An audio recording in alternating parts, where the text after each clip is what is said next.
ლუკას სახარებაში არის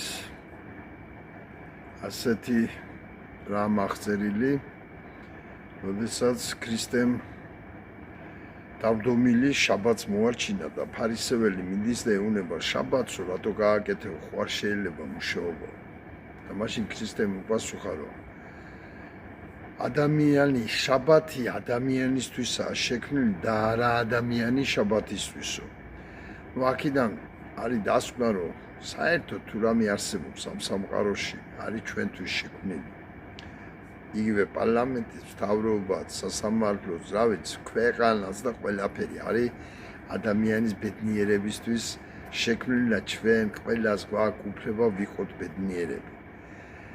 და ეს უფლება ამ წუთას ჩამორთმეულია ხელისუფლებას და გვეუბნება, არა, თქვენ არ უნდა იყოთ ბედნიერები, თქვენ უნდა იყოთ ჭაობში და მხოლოდ ეს კასტა, რამდენიმე ათეულობით თუ ასეულობით ადამიანი უნდა იყოთ ბედნიერები. ეს რო დამთავრდეს, ამისათვის 4-ში საჭიროა ყველანი იყოთ ქუჩაში, რუსთაველზე და ვემზადებოდეთ ბრძოლისათვის.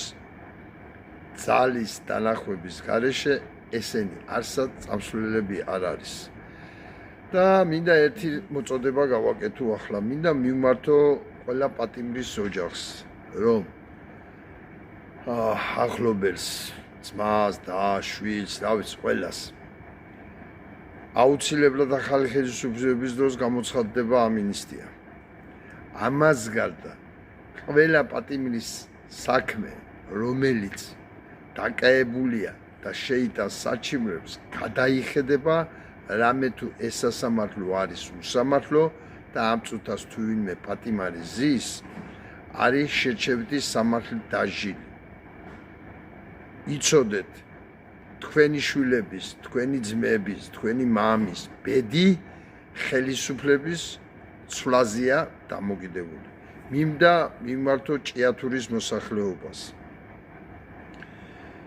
ეს პრობლემა რაც არის შეგიქმნა ამ ღორმა და გაუმაძღარმა ხელისუფლებამ და რაც არ უნდა იშიმშილოთ, რაც არ უნდა გააკეთოთ, ეს ხელისუფლება ამ პრობლემას არ გადაგიწყვიტავთ. იმ პატიმრების ბედიც, რომელიც არიან დაკავებული ამ წუთას და არიან ციხეში, რომელიც იბრძოდნენ სიმართლისთვის. ამ ხელისუფლების ხელში არ გადაწყდება არავითარ შემთხვევაში და არავითარ შემთხვევაში არ გაანთავისუფლებენ. ამიტომ მოგიწოდებთ ჭიათურლები, თუ გინდათ რომ გადარჩეს თქვენი ქალაქი.